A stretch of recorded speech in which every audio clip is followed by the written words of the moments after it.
You ask Tiger to solve. This deals with linear equations with one unknown.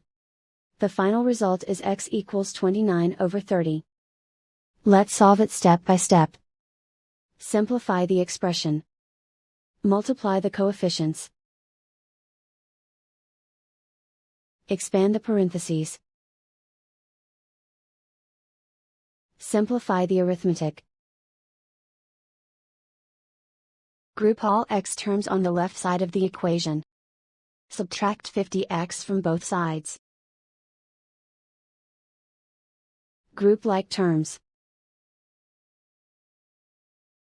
Simplify the arithmetic.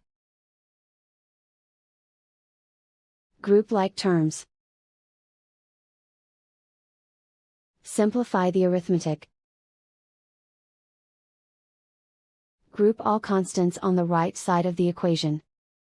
Subtract 8 from both sides.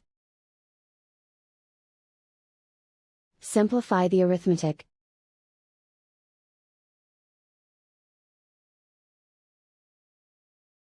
Isolate the x.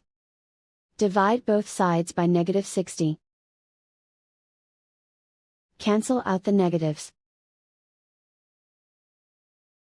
Simplify the fraction. Cancel out the negatives. Find the greatest common factor of the numerator and denominator.